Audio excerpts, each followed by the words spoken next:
আমি আমার যুবক ভাইদেরকে বলবো, আমি আমার যুবতী বোনদেরকে বলবো, যাদের বিয়ে শাদী হয়নি, খবরদার আপনারা আপনাদের নিজেদেরকে নষ্ট করে দিয়েন না। আল্লাহ তাআলা আপনাদের কাছে যে আমানত গচ্ছিত রেখেছেন আরেকজনের জন্য, এটাকে নষ্ট করে দিয়েন না। তাহলে কিন্তু আপনাদের দুনিয়াও বরবাদ হবে, আখিরাতও বরবাদ হয়ে যাবে। এবং সেই আখিরাতের শাস্তি কেমন? রাসূল সাল্লাল্লাহু আলাইহি ওয়াসাল্লাম বললেন যে জাহান্নামের এমন একটা আমি চুলার মতন দেখলাম, যেটার পেটটা বিশাল মোটা এবং মুখটা খুব সরু। ওই মোটা জায়গায় ওটা দেখা যাচ্ছে যে ওখানে মানুষকে আগুনে প্রজ্বলিত করা হচ্ছে, জাহান্নামের আগুনে, এবং তারা আপ্রাণ চেষ্টা করছে ওখান থেকে বের হবার জন্য, কিন্তু উপরে উঠছে ফেরেশতারা আবার তাদেরকে মেরে নিচে নামিয়ে দিচ্ছেন। এইভাবে তারা চেষ্টা করছে। এই দুইটা দৃশ্য দেখলাম। এবং ওই যে তাদেরকে যে পোড়ানো হচ্ছে, তাদের যে পোড়া গলা, পুঁজ, রক্ত, এগুলো যেই নালা দিয়ে বের হয়েছে, সেই নালাটা গিয়ে যেখানে পৌঁছে গেছে সেটা এক ধরনের খাবার। ওটাই হলো সেই পচা গান্দা খাবার। ওই খাবারটাই একদল মানুষ খাচ্ছে। আমি জিজ্ঞেস করলাম যে এই ভয়াবহ অবস্থা কাদের জন্য? আল্লাহ রসুল সাল্লাল্লাহু আলাইহি ওয়াসাল্লামকে জিবরিল আলাইহিস সালাম বললেন, এরা হলো ওই সকল মানুষ যারা দুনিয়ার জীবনে নিজের স্ত্রীকে রেখে অন্য স্ত্রীর কাছে গিয়েছে, যারা নিজের স্বামী রেখে অন্য স্বামীকে তাদের সতীত্ব বর্জন করেছে, বিলিয়ে দিয়েছে।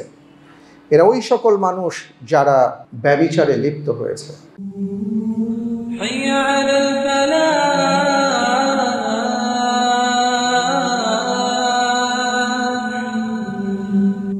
আলহামদুলিল্লাহ, আল্লাহ তাআলার পক্ষ থেকে আমরা এমন একটা দিন পেয়েছি, এমন একটা বিধান পেয়েছি, যেই বিধান আমাদের জীবন চলার প্রত্যেকটা ক্ষেত্রে দিক নির্দেশনা দিয়েছে, যে বিধানের মাধ্যমে দুনিয়া এবং আখিরাতের সফলতা কোথায় তা আমাদেরকে জানিয়ে দেওয়া হয়েছে। সেই বিধানের নাম হলো ইসলাম। আমরা ইতিপূর্বে জেনেছি রাসূল সাল্লাল্লাহু আলাইহি ওয়াসাল্লামের মাধ্যমে যে এই বিধান আল্লাহ তাআলা নবী মুহাম্মদ রাসূলুল্লাহ সাল্লাল্লাহু আলাইহি ওয়াসাল্লামের মাধ্যমে এই বিধানের পূর্ণতা দিয়েছেন। এই কারণে তিনি বলেছেন, আমি হলাম নবুয়তের সর্বশেষ ইট, আমার মাধ্যমে নবুয়তের প্রাসাদকে সমাপ্ত করা হয়েছে। এই কারণে পবিত্র কোরআনুল কারীমে আল্লাহ সুবহানাহু ওয়া তাআলা ঘোষণা দিয়েছেন, আল ইয়াউমা আকমালতু লাকুম দীনাকুম ওয়া আতমামতু আলাইকুম নি'মাতি ওয়া রাদিতু লাকুমুল ইসলাম দীনা। আমার নিয়ামতকে আমি পূর্ণতা দিয়েছি এবং তোমাদের উপর আমি আমার বিধানের পূর্ণতা দিয়েছি এবং জীবন বিধান হিসেবে ইসলামকে আমি মনোনীত করে দিয়েছি। সুবহানাল্লাহ। এমন একটা বিধান আমরা পেয়েছি, আল্লাহ তাআলা আমাদেরকে দান করেছেন। মুআজ্জাজ মুহতারাম, সেই বিধান যখন আপনি পালন করবেন, আপনার জীবন চলার পথে নানা রকম যখন প্রশ্ন আসবে, আপনার ভেতরে যখন জিজ্ঞাসা আসবে, সেই জিজ্ঞাসার জবাবগুলো আপনি দুটি জায়গায় খুঁজে পাবেন। আল্লাহ রাব্বুল আলামিন কোরআনুল কারীম নাজিল করেছেন, সে কোরআনে পাবেন, অথবা রাসূল সাল্লাল্লাহু আলাইহি ওয়াসাল্লাম তার পবিত্র সিরা, তার জীবনীতে আপনি পাবেন, অথবা তার বক্তব্যে আপনি পাবেন। এই কারণেই আমরা যারা মুসলিম, আমাদের প্রত্যেকের দায়িত্ব, কর্তব্য, আবশ্যিক বিষয় হলো জীবনের সকল প্রশ্নের উত্তর আমার খুঁজতে গেলে হয় কোরআন অথবা সুন্নায় আসতে হবে। আমরা এমন একটা জীবন বিধান পালন করছি, যে জীবন বিধানের সবচাইতে বড় একটা বিষয় হলো যে দুনিয়ার জীবনটাই আমাদের জন্য শেষ জীবন না, বরং এই দুনিয়ার জীবন আমাদের, আমরা বলতে পারি, একটা স্টেশনের মতন, একটা ট্রানজিট স্টেশনের মতন, যেখানে কিছু সময় আমরা অবস্থান করব, এরপরে আমরা আরেক জায়গার উদ্দেশ্যে রওনা করে দিব, যেটাকে আমরা আখিরাত বলে থাকি। এবং সেই জীবনগুলো হলো স্থায়ী জীবন, এটা হলো আমাদের জন্য ক্ষণস্থায়ী জায়গা। এবং এই ক্ষণস্থায়ী স্থানে আপনি আমি কিভাবে চলবো, কিভাবে ফসল ফলাবো, কিভাবে আমার জান্নাতটাকে আমি সাজাবো, এই জন্যই আল্লাহ তাআলা মূলত আমাদেরকে দুনিয়ায় পাঠিয়েছে। যেটা আমি গত সপ্তাহে মেরাজের আলোচনায় আপনাদেরকে জানিয়েছিলাম, যে ইব্রাহিম আলাইহিস সালাতু ওয়াস সালামের সাথে যখন রাসূল সাল্লাল্লাহু আলাইহি ওয়াসাল্লামের সাক্ষাৎ হয়েছে, তিনি বলেছেন তোমার উম্মতকে বলে দিও জান্নাতের জমিন বড় উর্বর, তারা যেন নিজের মতন করে তারা তাদের জান্নাতকে সাজাবার চেষ্টা করে। সুবহানাল্লাহ। তো আপনি যখন জান্নাতে যাবার চেষ্টা করবেন, জান্নাতটাকে সাজাবার চেষ্টা করবেন, স্বাভাবিকভাবেই দুনিয়ায় আপনাকে সেইভাবেই কাজ করতে হবে। যেমন আমরা দেখি যে কেউ যদি তার স্বপ্নের একটা বাড়ি নির্মাণ করতে চান, একটা ফ্ল্যাট বানাতে চান, এটার আগে তিনি কষ্ট করেন, উপার্জন করে তিনি সম্পদকে একত্রিত করেন, তার টাকা পয়সাকে একত্রিত করেন। এরপরে ওই একত্রিত করেই হয়ে যায় না ব্যাপারটা, এটার জন্য কিভাবে সুন্দর ডিজাইন হবে, হ্যাঁ, আর্কিটেক্ট, ইঞ্জিনিয়ার, স্ট্রাকচারাল ইঞ্জিনিয়ার যারা আছেন তাদের কাছে যান, তারা সব কিছু সুন্দর করে ডিজাইন করে দেন, সেই ডিজাইন অনুপাতে আবার কাজ করতে হয়। তখন তার একটা সুন্দর বাড়ি, তার একটা সুন্দর ফ্ল্যাট নির্মিত হয়। এবং এটা কিন্তু আমরা করি অনেক যত্ন নিয়ে। কিন্তু আফসোসের বিষয় হলো, জান্নাতে যে আল্লাহ তাআলা আমাদের জন্য জমিনকে বরাদ্দ রেখেছেন, এই জমিনটাকে সাজাবার জন্য আল্লাহ তাআলা নিজের পক্ষ থেকে সব ব্যবস্থা করে দিয়েছেন। আপনার শুধু উপার্জনটা দরকার। দুনিয়াতে উপার্জন করলেই হয় না, উপার্জন করার পরে আবার জায়গা মতন যেতে হয়। যাওয়ার পরে তারা যেভাবে আপনাকে ডিজাইন করে দিবেন, ডিজাইন ভুল হলে আবার সমস্যা।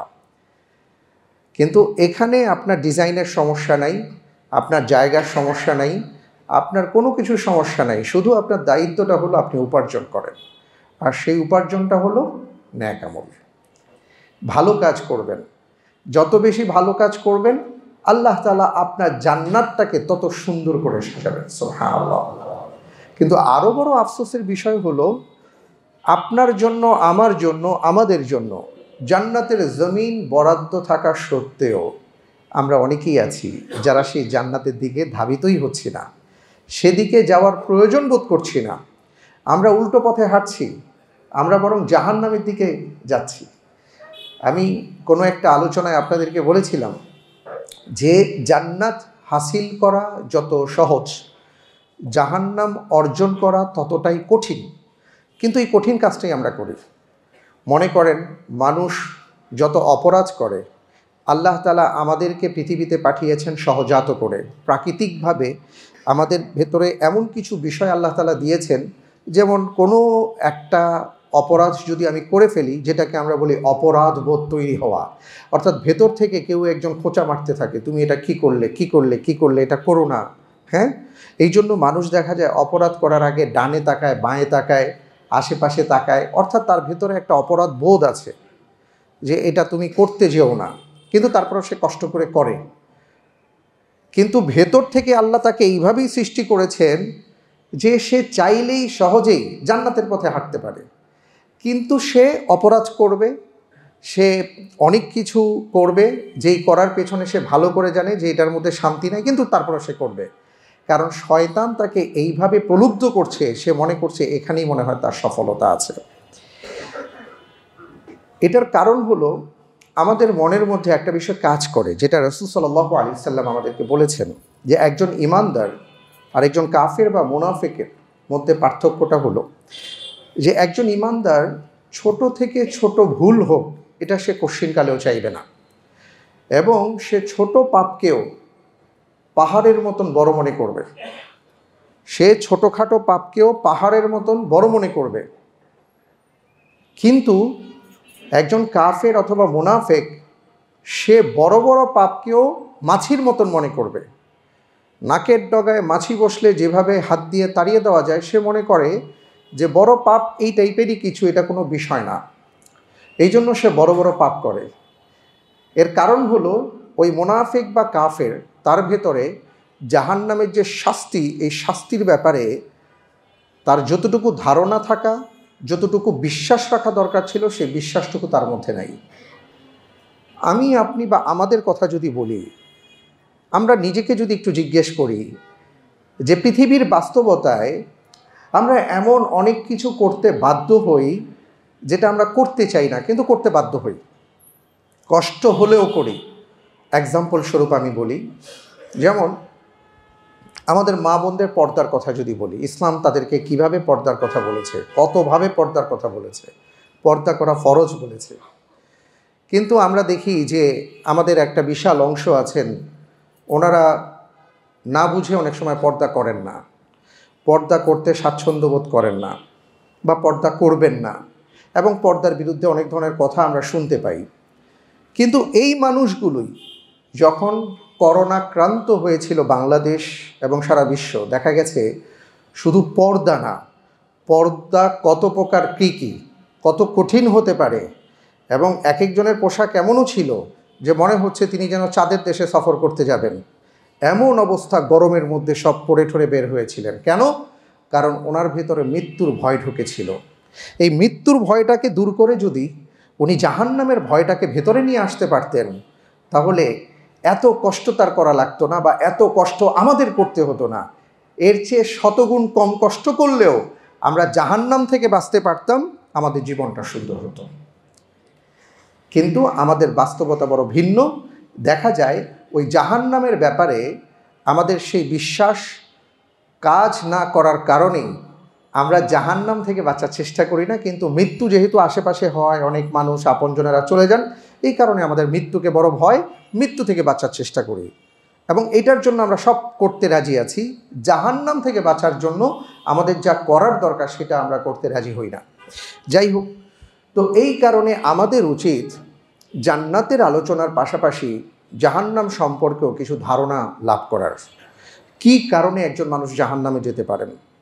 আমি আপনাদেরকে এর আগে বলেছিলাম, আল্লাহ রসুল সাল্লাল্লাহু আলাইহি ওয়াসাল্লাম মেরাজের যে সফর হয়েছিল, সেই সফরে আমাদের পাঠ করলে বেশ কিছু শিক্ষণীয় ব্যাপার আছে। আমি মোটামুটি চেষ্টা করেছি আপনাদের সামনে উপস্থাপন করার। শুধু একটা বিষয় বাকি রেখেছিলাম আজকের জন্য। আমি বলেছিলাম যে আপনাদেরকে ইনশাআল্লাহ আমি ভবিষ্যতে বলবো। সেটা হলো, আল্লাহ রসুল সাল্লাল্লাহু আলাইহি ওয়াসাল্লাম তিনি জাহান্নামের পাশ দিয়ে, অথবা তাকে জাহান্নামের প্রতীকী শাস্তিগুলো দেখানো হয়েছিল, এবং তিনি প্রশ্ন করেছেন। জিবরাইল আলাইহিস সালাতু ওয়াস সালাম প্রশ্নগুলোর উত্তর দিয়েছেন। আজকে আমি আপনাদেরকে বলার চেষ্টা করব যে তিনি কি কি শাস্তি দেখেছেন এবং কি কারণে তাদেরকে কি শাস্তি ভোগ করতে হয়েছে। এটার মূল উদ্দেশ্যটা হলো যে আজকে যে কথাগুলো বলবো, আমি আল্লাহ তাআলার কাছে দোয়া করব, আল্লাহ তাআলা আমাকে এবং আমাদের এই আলোচনা, আমাদের যে সকল ভাইয়েরা এবং বোনেরা শুনবেন, আল্লাহ রাব্বুল আলামিন যেন এই আলোচনা থেকে আমাদের সবাইকে উপকৃত হবার তৌফিক দান করেন, এবং জাহান্নামে যাবার, জাহান্নামে গিয়ে শাস্তি ভোগ করার যে সকল অপরাধগুলো আছে, সে জাতীয় অপরাধ থেকে আল্লাহ তাআলা যেন আমাদেরকে রক্ষা করেন। আল্লাহুম্মা আমিন। রাসূল সাল্লাল্লাহু আলাইহি ওয়াসাল্লাম যখন জাহান্নামের যেই সফরটার কথা বললাম যে ওনাকে দেখানো হয়েছিল, উনি কি কি দেখেছিলেন এক এক করে যদি আমি বলি। তিনি দেখলেন যে একটা গ্রুপকে এক ধরনের শাস্তি দেওয়া হচ্ছে, সেটা হলো বিশাল বিশাল পাথর নিয়ে। কারণ জাহান্নাম বলুন আর জান্নাত বলুন, সেখানে আমাদের যে বর্তমান অবয়ব, এই অবয়বটা থাকবে না, সেখানে আমাদের অবয়বটার চেঞ্জ হবে, এবং সেই জায়গার জন্য যে ধরনের অবয়ব দরকার, দেহ দরকার, সেই ধরনের দেহ থাকবে। আল্লাহু আলাম সেটা কেমন হবে। তো অনেক বর্ণনা আসছে এই ব্যাপারে, আমি সেদিকে যাচ্ছি না। তো মূল কথাটা হলো যে ফেরেশতাগণ, জাহান্নামের ফেরেশতাগণ, ওনারা বড় বড় পাথর নিয়ে কিছু মানুষের মাথার মধ্যে এমনভাবে আঘাত করছেন, মাথাটা চূর্ণ বিচূর্ণ হয়ে যাচ্ছে, এবং তারা চিৎকার করছেন। আবার ধীরে ধীরে সেই মাথাটা আগের অবস্থানে চলে আসছে, আবার তারা তাকে আঘাত করছেন। আল্লাহ রাসূল সাল্লাল্লাহু আলাইহি সাল্লাম এই দৃশ্য দেখে তিনি কম্পিত হয়ে গেলেন। জিবরাইল আলাইহিস সালাতু ওয়াস সালামকে জিজ্ঞেস করলেন, এটা কাদেরকে দেয়া হচ্ছে, এই শাস্তিটা কেন সে ভোগ করছে?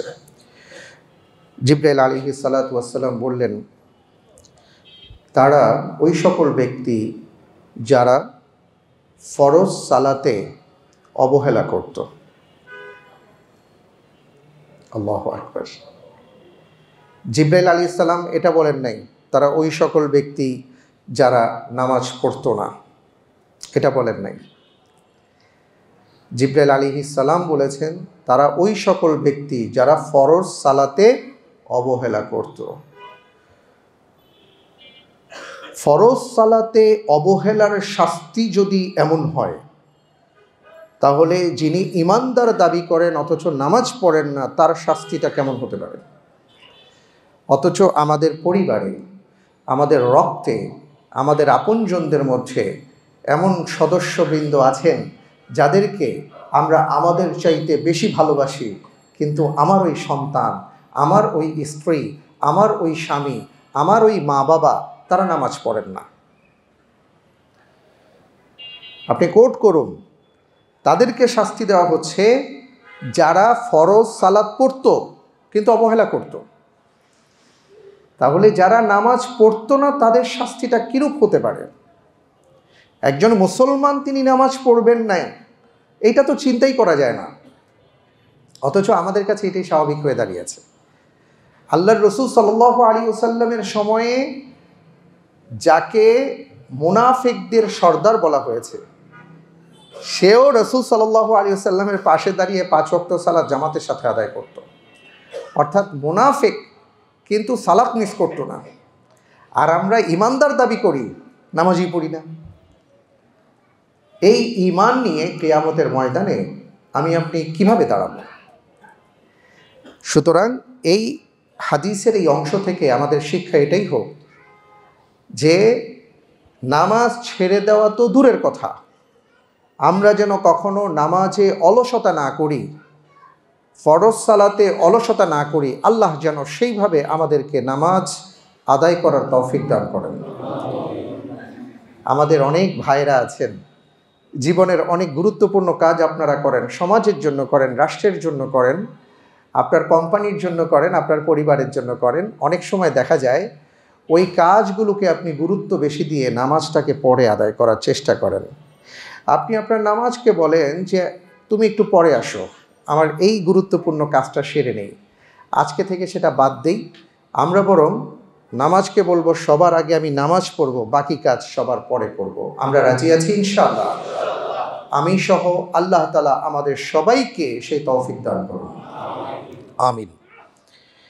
এরপরে আরেকটা শাস্তি রাসূল সাল্লাল্লাহু আলাইহি ওয়াসাল্লামকে দেখানো হয়েছিল, সেটা হলো কিছু মানুষ একটা ভয়ঙ্কর রক্তের সাগরে ভাসছে এবং তারা সেখানে থাকতে চাচ্ছে না এবং সেই রক্তের সাগর থেকে তারা উঠবার চেষ্টা করছে। হাদিসের মধ্যে বাহরুন আসছে, সমুদ্রের কথা আসছে, নদীও না, খালবিল না। আমাদের কাছে এখন ছোট্ট একটা লেকের পাড়ও তো অনেক বড় মনে হয় যারা সাঁতার জানি না, আর সেটা যদি নদী না হয়ে সমুদ্র হয় সেটা কি হবে? তো সেই সমুদ্রটা হলো রক্তের সমুদ্র। সেখানে কিছু মানুষ তারা চেষ্টা করছে, আপ্রাণ চেষ্টা করছে তীরে আসার জন্য, সেই সমুদ্র থেকে বের হবার জন্য, কিন্তু ফেরেশতাগণ বড় বড় পাথর নিয়ে তাদেরকে এমনভাবে নিক্ষেপ করছেন যে ওই পাথরের আঘাতে তারা যেখান থেকে কষ্ট করে তীরে আসার চেষ্টা করেছিল আবার সেইখানে তারা ফিরে যাচ্ছে। এবং সেই আঘাতের গতি এত দুর্বার যে এটা আমরা কল্পনাও করতে পারবো না। কারণ সমুদ্র তো এমন না যে এখান থেকে ওই পার দেখা যায়। তাদেরকে আবার মাঝ সমুদ্রে পাঠানো হচ্ছে, আবার তারা চেষ্টা করছে। আল্লাহ রসুল সাল্লাল্লাহু আলাইহি ওয়াসাল্লাম এই ভয়ঙ্কর দৃশ্য দেখে জিজ্ঞেস করেছেন, এরা কারা? জিবরাইল আলাইহিস সালাতু ওয়াস সালাম জবাবে বলেছেন, এরা হলো ওই সকল ব্যক্তি যারা দুনিয়ার জীবনে তারা তাদের প্রয়োজন মেটাতে গিয়ে সুদের আশ্রয় নিয়েছিল। আল্লাহ তাআলা আমাদের সবাইকে হেফাজত করুন, আমিন। আমরা অনেক সময় মনে করতে পারি জীবন চলার পথে ব্যবসার জন্য, আমার এটার জন্য, এই প্রয়োজনের জন্য, ওই প্রয়োজনের জন্য আসলে সুদ না নিয়ে যাব কোথায়? এটা তো আমাদের জন্য অনেক বড় আফসোসের কারণ যে আমাদের বাংলাদেশের অর্থনীতি ব্যবস্থা বলেন আর বৈশ্বিক অর্থনীতি ব্যবস্থা বলেন ইয়াহুদিদের হাতে। আর এরা মূলত এরাই মূলত পৃথিবীতে প্রথম সুদের আদান প্রদান শুরু করে। সেখান থেকে আমরা মুক্ত না, কিন্তু আমরা যতটুকু পারি আমাদের মধ্য থেকে আমাদের চেষ্টাটা চালিয়ে যেতে হবে। যদি সেই চেষ্টাটাও না করি, আল্লাহ তাআলা আমাদেরকে বলেছেন ফাত্তাকুল্লাহ মাস্তাতাতুম, তুমি তোমার যেই জায়গায় আছো সেখান থেকে তুমি চেষ্টা করো। যার যার অবস্থান থেকে সেই চেষ্টা তিনি করেছেন কিনা এটার জন্য তিনি জিজ্ঞাসিত হবেন। আপনি ভাবতে পারেন যে সুদের ব্যাপারে আল্লাহ সুবহানাহু ওয়া তাআলা ঘোষণা দিয়েছেন, ফাইল্লাম তাফআলু ফা'যানু বিহারবিম মিনাল্লাহি ওয়া রাসূলি। ভাই, আপনি নামাজ পড়ছেন, আপনি রোজা রাখছেন, আপনি হজে যাচ্ছেন, আপনি যাকাত আদায় করছেন, আপনি নিজেকে ঈমানদার দাবি করছেন, কিন্তু আপনি সুদের সাথে জড়িয়ে গেছেন। আল্লাহ তাআলা বললেন, তুমি যদি সেটা ছাড়তে না পারো তাহলে তুমি জেনে নাও তুমি আল্লাহ এবং তার রাসূলের বিরুদ্ধে যুদ্ধে লিপ্ত হয়েছ, যুদ্ধ ঘোষণা করেছ। এটা যেন তেন কোনো কথা না। এবং আল্লাহ রাব্বুল আলামিন আরও বলেছেন, ইয়ামহাকুল্লাহুর রিবা ওয়া ইউরবিস সাদাকাত। আপনি সুদের অর্থ আপনি দেখবেন যে এটা আপনার অঙ্কটা অনেক বড় এবং আপনি খুব লাভবান হচ্ছেন, আপনার কাগজে কলমে লাভের কোনো শেষ নাই, কিন্তু আল্লাহ তাআলা বলেছেন এটা লাভ না। ইয়ামহাকুল্লাহুর রিবা, যত সুদ ভিত্তিক অর্থনীতি আছে, যে সকল অর্থ সুদের মাধ্যমে অর্জিত হয়, এটা আল্লাহ তাআলা নিশ্চিহ্ন করে দেবেন। এটার মধ্যে কখনো বারাকা থাকবে না, বারাকা নষ্ট হয়ে যাবে। ওয়ায়ুরবিস সাদাকাত, এটা ছাড়া যে অর্থনীতি আছে যেটাকে আল্লাহ তাআলা সাদাকাত বলে ঘোষণা করেছেন, যে সেটা আল্লাহ বাড়িয়ে দেবেন। সুবহানাল্লাহ। এই জন্য সুদের সাথে আমরা জড়াবো না, সুদ থেকে নিজেকে বাঁচাবার চেষ্টা করব।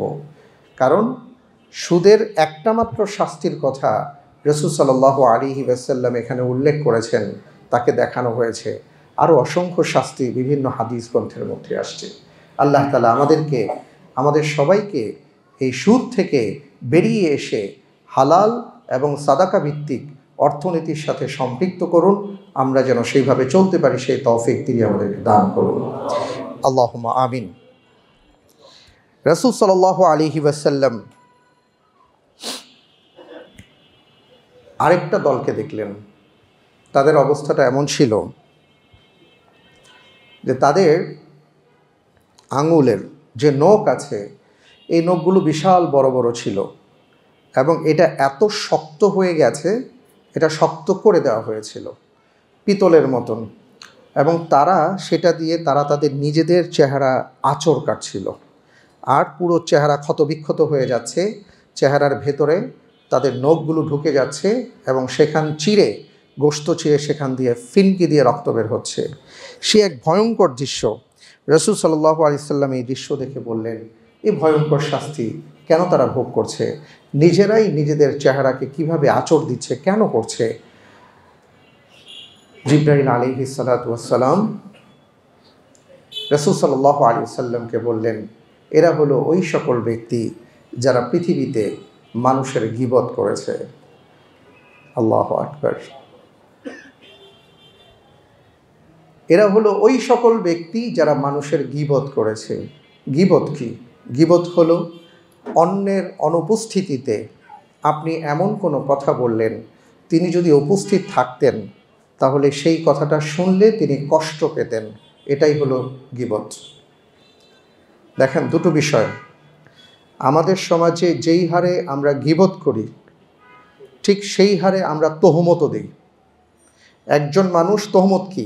গীবতের শাস্তি তো এখানে একটা শুনলাম যে আল্লাহ তাআলা তাদের শাস্তির একটা ব্যবস্থা করেছেন। শাস্তিটা কি হবে? কোরআনে আল্লাহ রাব্বুল আলামিন বলে দিয়েছেন যে গীবতকে তিনি কি পরিমাণ ঘৃণা করেন।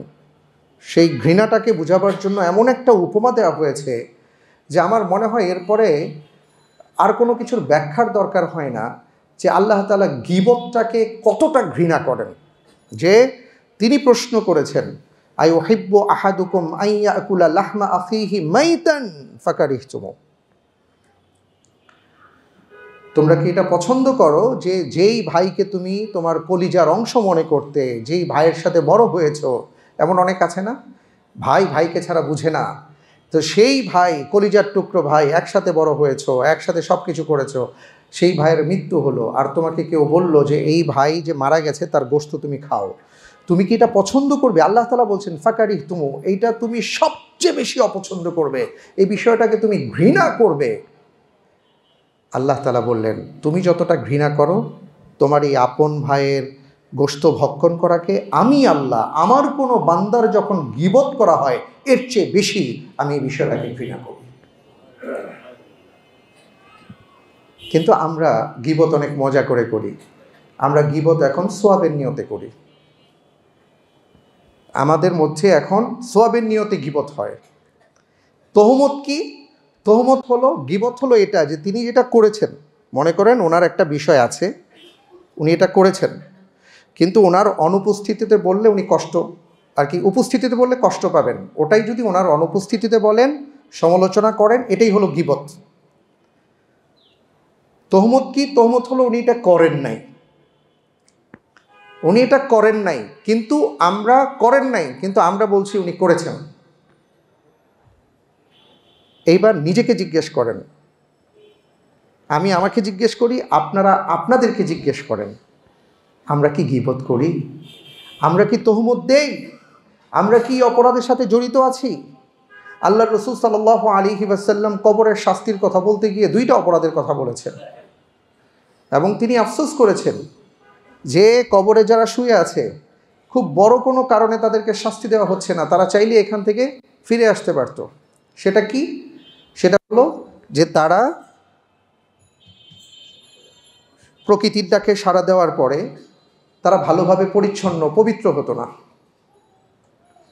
আরেকটা হলো তারা গীবত করত।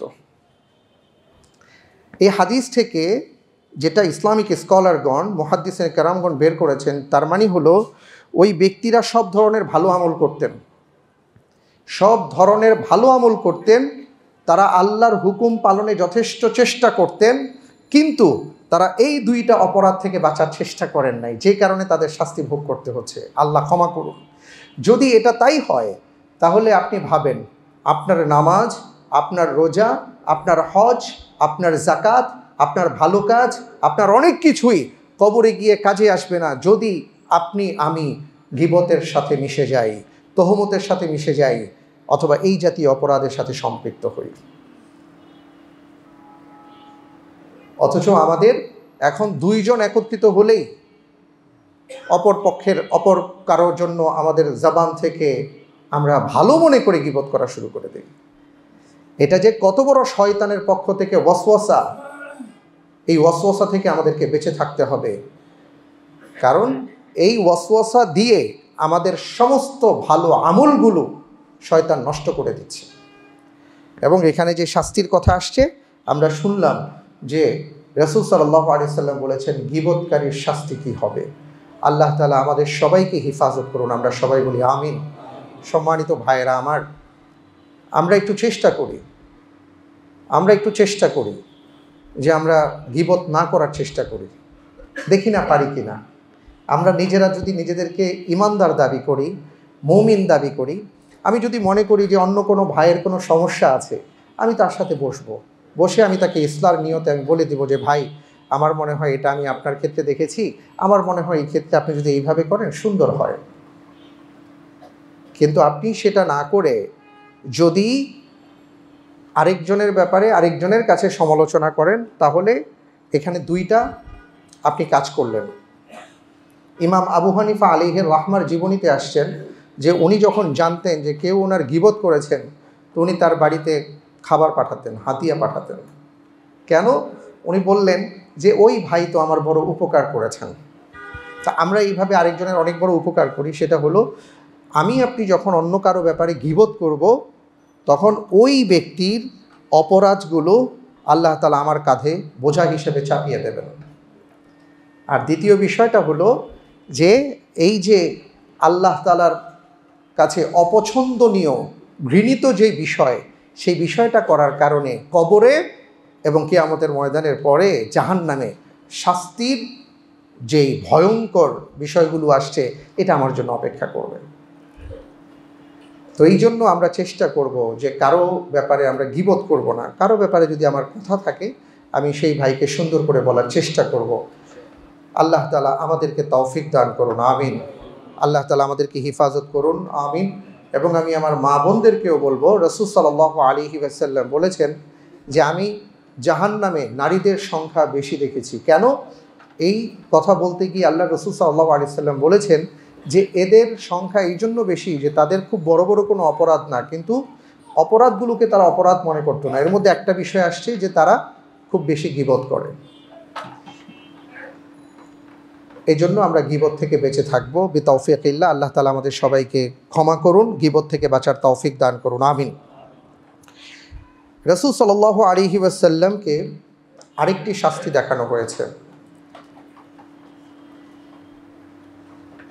এই বিষয়টা আমাদের সমাজে এমনভাবে ছড়িয়ে পড়ছে যে এখনই যদি আমরা সতর্ক না হই তাহলে ভবিষ্যতে কি হবে আল্লাহই ভালো জানেন। আল্লাহ রাসূল সাল্লাল্লাহু আলাইহি ওয়াসাল্লামকে দেখানো হয়েছিল যে কিছু মানুষের সামনে খুব উত্তম ভালো কিছু খাবার পরিবেশন করা হয়েছে, সেই সাথে তাদের সামনে পচা গন্ধ দুর্গন্ধযুক্ত একেবারে বাজে বিশ্রী এমন কিছু খাবারও ছিল। খাবার যখন নষ্ট হয়ে যায় এটা কেমন দুর্গন্ধ হয়, কেমন হয়, এটা আমার মনে হয় সবাই আমরা ভালো করে জানি। যাদের ফ্রিজে গোশত থাকে আর সেই গোশত যদি পচে যায় তাহলে পুরা ঘরসহ ধুইলেও কাজ হয় না। তো এখানে আল্লাহর রাসূল সাল্লাল্লাহু আলাইহি ওয়াসাল্লাম বললেন যে আমি দেখলাম এমন পচা দুর্গন্ধযুক্ত খাবার আছে, ভালো খাবার আছে, কিন্তু আশ্চর্য হলাম তাদের অবস্থা দেখে যে তারা ভালো খাবারটা রেখে সেই পচা খাবারগুলো খাবারের চেষ্টা করছে। আমি জিজ্ঞেস করলাম এরা কারা, এবং আরেকটু দূরে গিয়ে দেখলাম আরও কিছু মানুষ যাদের গায়ে কোনো কাপড় চোপড় ছিল না। আমরা যেভাবে তন্দুর রুটি ওই যে খাওয়ার জন্য যে চুলাটা দেখি, রাসূল সাল্লাল্লাহু আলাইহি ওয়াসাল্লাম বললেন যে জাহান্নামের এমন একটা আমি চুলার মতন দেখলাম যেটার প্যাডটা বিশাল মোটা এবং মুখটা খুব সরু। ওই মোটা জায়গায় ওটা দেখা যাচ্ছে যে ওখানে মানুষকে আগুনে প্রজ্বলিত করা হচ্ছে, জাহান্নামের আগুনে, এবং তারা আপ্রাণ চেষ্টা করছে ওখান থেকে বের হবার জন্য, কিন্তু উপরে উঠছে ফেরেশতারা আবার তাদেরকে মেরে নিচে নামিয়ে দিচ্ছেন। এইভাবে তারা চেষ্টা করছে। এই দুইটা দৃশ্য দেখলাম, এবং ওই যে তাদেরকে যে পোড়ানো হচ্ছে, তাদের যে পোড়া গলা, পুঁজ, রক্ত, এগুলো যেই নালা দিয়ে বের হয়েছে সেই নালাটা গিয়ে যেখানে পৌঁছে গেছে সেটা এক ধরনের খাবার, ওটাই হলো সেই পচা গান্দা খাবার। ওই খাবারটাই একদল মানুষ খাচ্ছে। আমি জিজ্ঞেস করলাম যে এই ভয়াবহ অবস্থা কাদের জন্য? আল্লাহ রাসূল সাল্লাল্লাহু আলাইহি ওয়াসাল্লামকে জিবরিল আলাইহিস সালাম বললেন এরা হলো ওই সকল মানুষ যারা দুনিয়ার জীবনে নিজের স্ত্রীকে রেখে অন্য স্ত্রীর কাছে গিয়েছে, যারা নিজের স্বামী রেখে অন্য স্বামীকে তাদের সতীত্ব বর্জন করেছে, বিলিয়ে দিয়েছে। এরা ওই সকল মানুষ যারা ব্যভিচারে লিপ্ত হয়েছে। আজকের সমাজে আমরা অনেক সময় শয়তানের প্ররোচনায় পড়ে নানা ধরনের আকাশ সংস্কৃতির আগ্রাসনের কবলে পড়ে এগুলোকে আমরা কিছু মনে করছি না, এবং এমন এমন সোসাইটি গড়ে উঠেছে এটাকে খুব স্বাভাবিক বিষয় মনে হচ্ছে। অন্যায় আর অশ্লীলতা দিয়ে প্রথমে এদেরকে আহ্বান জানানো হয়, এরপরে তারা ধীরে ধীরে সেদিকে প্রবেশ করে, এরপরে মানুষের সবচাইতে বড় সম্পদ নীতি নৈতিকতা এবং সেই সাথে তাদের যেই সংরক্ষিত যে বিষয় এটা তারা বিলীন করে দেয় অন্য জায়গায়। এটার মাধ্যমে তারা কত ভয়াবহ পাপ করছে এবং কত ভয়াবহ বিষয় তাদের জন্য অপেক্ষা করছে তারা চিন্তাও করতে পারছে না। আরেকটা বিষয় হলো, আমি যদি খারাপ হই, আমার নীতি নৈতিকতা যদি ঠিক না থাকে, আমার ভেতরের আমার আমিত্বকে যদি আমি বিলীন করে দেই, তাহলে মনে রাখতে হবে যে খারাপ জিনিস বপন করে কখনো ভালো জিনিসের আশা করা যায় না। এই জন্য পবিত্র কোরআনুল কারীমের মধ্যে আল্লাহ তাআলা বলেছেন, আল খাবিসাতু লিল খাবিসিন ওয়াল খাবিসুনা লিল খাবিসাত ওয়াত তাইয়িবাতু লিত তাইয়িবিন ওয়াত তাইয়িবুনা লিত তাইয়িবাত। আমি আমার যুবক ভাইদেরকে বলবো, আমি আমার যুবতী বোনদেরকে বলবো, যাদের বিয়ে শাদী হয়নি, খবরদার আপনারা আপনাদের নিজেদেরকে নষ্ট করে দিয়েন না। আল্লাহ তাআলা আপনাদের কাছে যে আমানত গচ্ছিত রেখেছেন আরেকজনের জন্য, এটাকে নষ্ট করে দিয়েন না। তাহলে কিন্তু আপনাদের দুনিয়াও বরবাদ হবে, আখিরাতও বরবাদ হয়ে যাবে, এবং সেই আখিরাতের শাস্তি কেমন সেটা এই হাদিস থেকে আমরা পাচ্ছি। আল্লাহ তাআলা আমাদের সবাইকে হেফাজত করুন, আমাদের চরিত্রকে সংরক্ষণে যেন আমরা রাখতে পারি সেই তৌফিক আল্লাহ তাআলা আমাদেরকে দান করুন। আল্লাহুম্মা আমিন। আরেকটা শাস্তির কথা রাসূল সাল্লাল্লাহু আলাইহি ওয়াসাল্লাম আমাদেরকে জানিয়েছেন। এই যে কথাগুলো আল্লাহর রাসূল সাল্লাল্লাহু আলাইহি ওয়াসাল্লাম ১৫০০ বছর আগে দেখে আমাদেরকে জানিয়েছেন, এগুলো কি আমাদের জীবনের সাথে মিশে আছে কি নাই? আমাদের প্রত্যেকের জীবনের সাথে কোনো না কোনোভাবে জড়িয়ে আছে, কোনো না কোনোভাবে কোনো না কোনো অপরাধের সাথে আমরা সম্পৃক্ত। আল্লাহর রাসূল সাল্লাল্লাহু আলাইহি ওয়াসাল্লাম এই জন্য আমাদেরকে বলেছেন, সাবধান হও, জাহান্নাম বড় কঠিন। এই কঠিন জাহান্নাম থেকে নিজেকে বাঁচাবার চেষ্টা করো, কারণ কিয়ামতের ময়দানে একজন মানুষের জন্য সবচাইতে বড় সফলতা হবে সে যদি জাহান্নাম থেকে মুক্ত হতে পারে। আজকের পৃথিবীতে আমরা যেটা সফলতা মনে করি, যে একটা ছোট বাচ্চার ক্ষেত্রে জিপিএ 5 পেয়েছে, আরেকটা বড় ছেলের ক্ষেত্রে সে ইউনিভার্সিটিতে চান্স পেয়েছে, আরও বড় হলে সে বিজ্ঞানী হয়েছে, ওই চাকরি পেয়েছে, সেই চাকরি পেয়েছে, এটা হয়েছে সেটা হয়েছে, আমার ছেলে বিদেশে থাকে, আমি মনে করি আমি সফল বাবা। ভাই, এগুলো সফলতা না। মূল সফলতা হলো আপনি এবং আপনার পরিবার যদি জাহান্নামের আগুন থেকে মুক্ত হতে পারেন, এটাই হলো সবচেয়ে বড় সফলতা। কোরআন বলেছে, ফামান যুহযিহা আনিন নার ওয়া উদখিলাল জান্নাতা ফাকাদ ফাজ। যে জাহান্নামের আগুন থেকে বাঁচতে পেরেছে আর যাকে জান্নাতে দাখিল করা হয়েছে সেই হলো সফল। রাসূল সাল্লাল্লাহু আলাইহি ওয়াসাল্লাম বলেন যে আমি আরেকটা শাস্তি দেখেছি, সেটা হলো একজন মানুষ দেখলাম সে বোঝা বহন করার ক্ষমতা তার নেই, সে যতটুকু বহন করার কথা তার চেয়ে কয়েক গুণ বেশি বোঝা তার উপর চাপিয়ে দেওয়া হয়েছে। সে যখন হেঁটে চলার চেষ্টা করছে, পিছন থেকে ফেরেশতারা আঘাত করছেন, সে হাঁটার চেষ্টা করছে, হুড়মুড় করে তার হাড়গোড় ভেঙে যাচ্ছে, চুরমার হয়ে যাচ্ছে, আবার সেখান থেকে সে ওঠার চেষ্টা করছে, আবার তার গায়ের উপর বোঝা চাপিয়ে দেওয়া হচ্ছে, আবার সে হাঁটার চেষ্টা করছে, আবার সে ভেঙে চুরে চুরমার হয়ে যাচ্ছে। কারা এরা?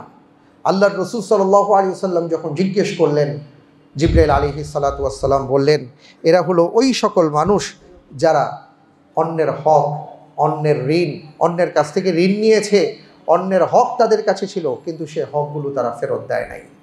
সম্মানিত ভাইরা আমার, নামাজ পড়লাম কিন্তু কেউ আমার কাছে টাকা পায়, অথবা ব্যাংক আমার কাছে টাকা পায়, কারো সম্পদ আমার কাছে আছে, অথবা 6-9 করে কারো সম্পদ আমি ছিনিয়ে নিয়েছি, আমার নামাজ, আমার রোজা, আমার হজ, আমার যাকাত কিয়ামতের ময়দানে ওইটা কাজে আসার আগে এই শাস্তি কিন্তু ভোগ করতে হবে। অন্যের হক নষ্ট করলে আল্লাহ রাব্বুল আলামিন আপনাকে আমাকে ক্ষমা করবেন না। আপনি নামাজ পড়েন নাই, আল্লাহ চাইলে ক্ষমা করে দিতে পারেন। রোজা রাখেন নাই, আল্লাহ তাআলা যদি চান, ইন্নাল্লাহা ইয়াগফিরুয যুনুবা জামিআ, আল্লাহ চাইলে ক্ষমা করে দিতে পারেন। এটা আল্লাহ রাব্বুল আলামিন, তিনি তার ক্ষমা করার যে ক্ষমতা সেটা তার হাতে আছে। কিন্তু বান্দার হকের ব্যাপারে রাসূল সাল্লাল্লাহু আলাইহি ওয়াসাল্লাম বলেছেন, এটা আল্লাহ তাআলা আলাদা করে দিয়েছেন, এটা বান্দার কাছে দেওয়া হয়েছে। আমি যদি কোনো বান্দার হক নষ্ট করি, আমি যদি কারো 10 টাকা মেরে খাই, আমি যদি কারো 10 টাকার সম্পদ নষ্ট করি, কারো সম্মান নষ্ট করি, কারো মর্যাদা নষ্ট করি, আমার দ্বারা যদি কারো হক নষ্ট হয়, কিয়ামতের ময়দানে ওই হক নষ্টের কারণে আমাকে শাস্তি ভোগ করতে হবে। এই ক্ষেত্রে আরও একটা খুব গুরুত্বপূর্ণ হাদিস আছে, আপনারা হয়তো শুনেছেন এর আগে, যে রাসূল সাল্লাল্লাহু আলাইহি ওয়াসাল্লাম বলেছেন, একজন মানুষ কিয়ামতের ময়দানে দাঁড়িয়ে তার আমলনামা নিয়ে দেখে সে খুব খুশি, সে মনে করবে সে জান্নাতি, ফেরেশতারাও ভাববেন জান্নাতি, এবং তার হিসাব নিকাশ সব হয়ে গেছে, সে রওনা হয়ে গেছে, সে জান্নাত দেখতে পাচ্ছে, জান্নাতের ফটক দেখতে পাচ্ছে।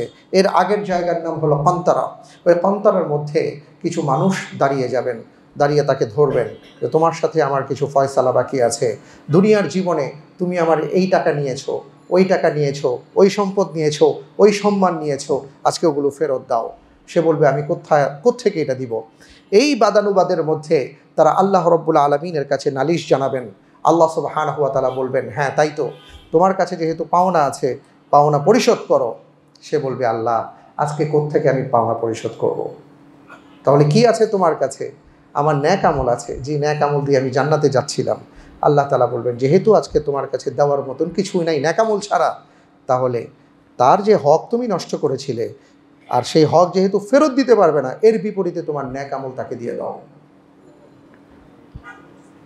একটা নেক আমল যেন কেউ নিতে না পারে, এটার জন্য ওই মানুষটা এর আগে কি করেছে, তার বাবাকে দেখেও না চেনার ভান করেছে, মাকে দেখে না চেনার ভান করেছে, সন্তানকে দেখে না চেনার ভান করেছে, বন্ধুবান্ধব ভাই বোনদেরকে দেখেও না দেখার ভান করে চলে গেছে। কেন?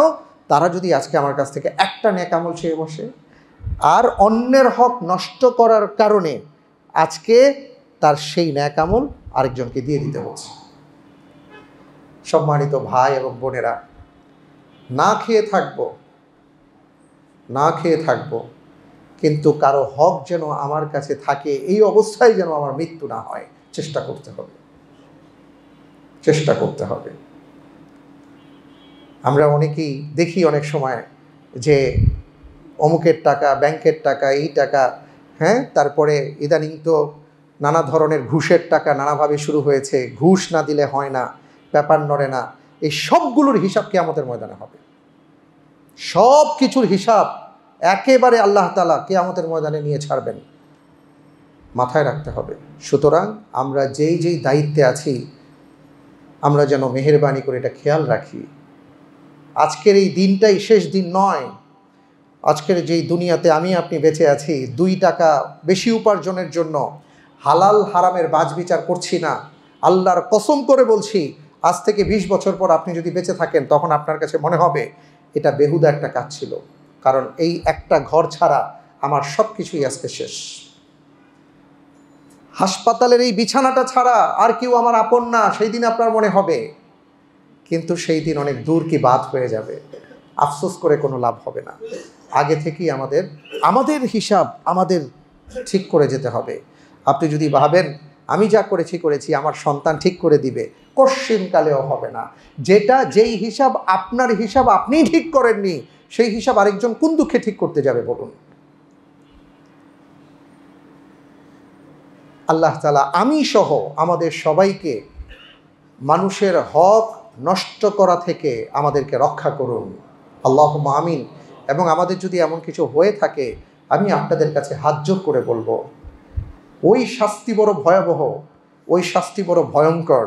ওই শাস্তি আসার আগে, ওই শাস্তি থেকে বাঁচার জন্য আমরা চেষ্টা করব মানুষের হকগুলো ফেরত দিয়ে দেবার।